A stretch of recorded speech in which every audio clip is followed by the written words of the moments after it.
بسم اللہ الرحمن الرحیم الذین آمنوا ویمحق الکافرین، اور مٹائے اللہ کافروں کو۔ یہ بات نہیں سمجھ آئی کہ تمہیں شکست اللہ نے اس لیے دی ہے کہ کافروں کو مٹائے؟ یمحق، اللہ تمہیں بولنے کی توفیق عطا فرمائے۔ یمحق، یہ بات نہیں سمجھ آ رہی؟ یہ بات تو ٹھیک ہے کہ اللہ تمہیں صاف کر دے، شکست اس لیے دی تک کہ اللہ تمہارے گناہوں کو ختم کر دے، تمہاری میل کچیل کو دھو ڈالے، ٹھیک، یہ سمجھ آ گئی۔ لیکن یہ شکست کی وجہ کہ یمحق الکافرین، کافروں کو اللہ مٹا دے، جب کافروں کے مقابلے میں شکست ہوگی تو کافر ابھریں گے یا مٹیں گے؟ پھر تو ابھریں گے۔ پھر یمحق الکافرین کا کیا معنی؟ اس لیے بات ذرا سمجھو، اس محق سے مراد یہ ہے دو۔ ایک معنی یہ ہے کہ ہمیشہ اگر تم ہی غالب رہتے، کافر تمہارے ساتھ لڑنے کی ہمت نہ رکھتے، جب لڑنے کی ہمت نہ رکھتے تو نہ مٹتے۔ تمہیں تھوڑا سا نیچا کیا نا تاکہ کافر ہو جائیں بہادر، اور کہیں گے تو شے ہی کوئی نہیں، ہم نے یہ کیا، تاکہ پھر آئیں اور ان کی صحیح لینے لگ جائیں۔ یمحق الکافرین کا ایک معنی یہ ہے۔ دوسرا معنی اس کا یہ ہے یمحق الکافرین، کہ جب کافر قوت میں آتا ہے، تمہیں شکست دی، کافر زور پکڑے گا، اور جب کافر زور پکڑتا ہے تو اللہ کا غضب کافر پہ نازل ہوتا ہے، اور کافر کے غرور کو اللہ برداشت نہیں کرتا۔ تو یہ کافر زور پکڑیں گے تمہاری شکست کی وجہ سے، اور میرا غضب ان پہ اترے گا اور ان کی جڑ کٹ جائے گی، یہ ختم ہو جائیں گے۔ تو یہ معنی ہے یمحق، تمہیں شکست اس لیے دی۔ یہ پنجم حکمت ہے۔ کتنی وجوہات آ گئی بھائی؟ کس کی؟ یمسسکم کرہ فلا تحزنوا فیہ الحکم، شکست میں بھی حکمتیں ہیں۔ شکست کی 5 حکمتیں، ساتھ لفظ بولا کرو ظاہری، ظاہری، کیونکہ باطنی طور پہ تو مومن کو شکست ہوتی کوئی نہیں ہے، وہ تو شکست ہے عقیدے کی، اور وہ ہو نہیں سکتی۔ یہ ظاہری اور وقتی شکست، یہ جو ہزیمت ہوئی، اس کی 5 وجوہات اللہ نے بیان کی۔ ذرا اونچا بولنا ہے، کون سی؟ نمبر 1، تلکل، یہ معمول الہی کا بیان کہ جنگ ڈول ہے، کبھی اوپر کبھی نیچے، یہ چلا رہتا ہے۔ نمبر 2، تمجیز بین المومنین والمنافقین۔ نمبر 3، یتخذا، تاکہ مرتبہ شہادت پہ فائز کرے۔ نمبر 4، تمحیص المومنین، اور نمبر 5، محق الکافرین۔ کتنی آ گئی؟ 5 وجہ۔ یہ خود تفصیلی جواب ہے احد کی شکست کا۔ اب ام حسبتم، زجر جہاد نہ کرنے والوں پر، یہاں زجر کیا جا رہا ہے جو منکرین اور غیر عاملین جہادیں، اور ایک نسخہ ہے دلیری کا۔ دلیری کا نسخہ اللہ نے پیش کیا، تشجیع کا زجر بھی ہے اور تشجیع کا نسخہ بھی ہے۔ فرمایا او دیکھو، پہلے بھی جماعتیں لڑتی رہی، پہلے بھی جماعتیں لڑی، اور وقت کمزوری کے انہوں نے اللہ سے دعائیں کی۔ اور خدا کے بندے، تم جو کمزور ہو گئے تھے، تم نے بھی یوں دعائیں مانگنی تھی، تم پر جو کمزوری آئی تم نے بھی یوں دعائیں کرنی تھی۔ پہلے بڑی بڑی جماعتیں گزری، انہوں نے کمزوری کے وقت اللہ سے دعائیں مانگی، ضرورت کے وقت اللہ سے دعائیں مانگی، تم بھی اسی طرح کرتے۔ ام حسب تم، زجر، کیا تم نے خیال کیا ہے کہ داخل ہو جاؤ گے جنت میں؟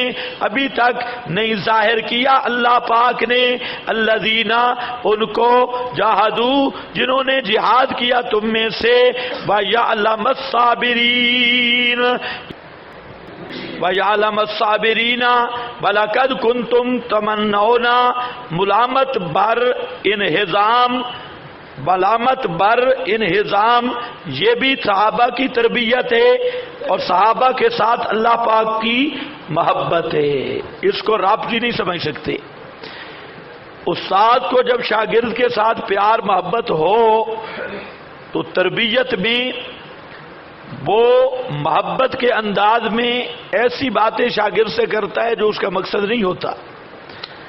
مثلا میں کہوں یار تو بالکل ہی نکمہ ہے، اب اس کا یہی معنی ہے واقعی نکمہ ہے، یہ بھی ایک اظہار محبت ہے. مطلب اس کو اور زیادہ تربیت کرنا، یار تو جو ہے فارغ ہے، اس کا تم تو میرا خیال ہے یہی سمجھتے ہوئے واقعی فارغ ہے، اس کا یہ معنی نہیں ہے فارغ ہے. یہ بھی ایک انداز ہوتا ہے تربیت کا اور محبت کا. جس طرح تھوڑا لیٹ آ گیا، علامہ انور شاہ صاحب کہتے تھے کہ ان کا شاگرد ان کو چائے بنا کے دیتا، تو کبھی لیٹ ہوتا تو کہتا بھائی تو مجھے مارنا چاہتا ہے، تو نے مجھے مار دیا. تو یہ کیا ہوتا ہے؟ مارنا چاہتا ہے، مار دیا. تو یہ تربیتی محبت ہے. استاد جب شاگرد کو ڈانٹ دیتا ہے تو دشمنی ہوتی ہے، یہ شاگرد کے ساتھ کیا ہوتا ہے؟ بغض ہوتا ہے اور محبت ہوتی ہے. اور جب اس شاگرد کو استاد بالکل چھوڑ دے، اس کو چھوڑ امرام و نفسا، تو جان جو تیرا کام ہے وہ جانے، تو یہ چیز ہوتی ہے طالب علم کے لیے زہر قاتل.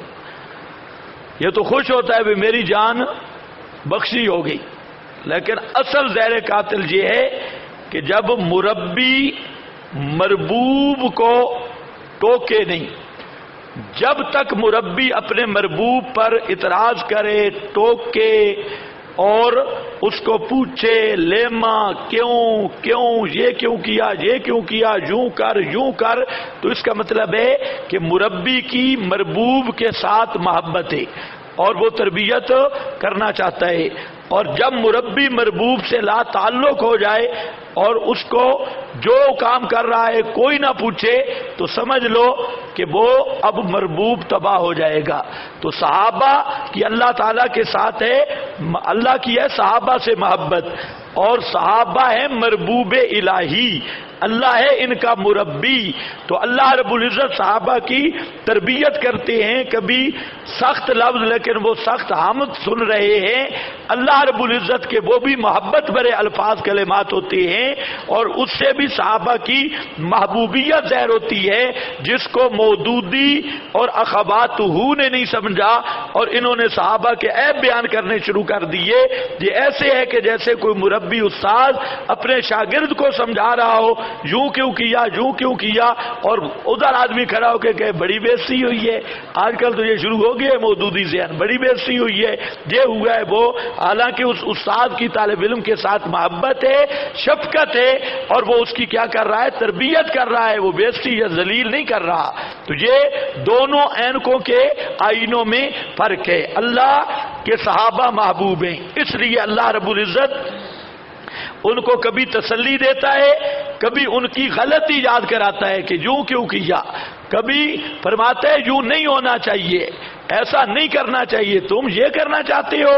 تو یہ سب اگر آپ کو میری یہ بات سمجھ آ گئی نا، اصول تربیت، تو ایک ایک بات سے صحابہ کی محبوبیت ظاہر ہوگی، اور ایک ایک بات سے کوئی صحابہ پر شکوہ یا شکایت کرنے کا موقع مل سکتا نہیں ہے.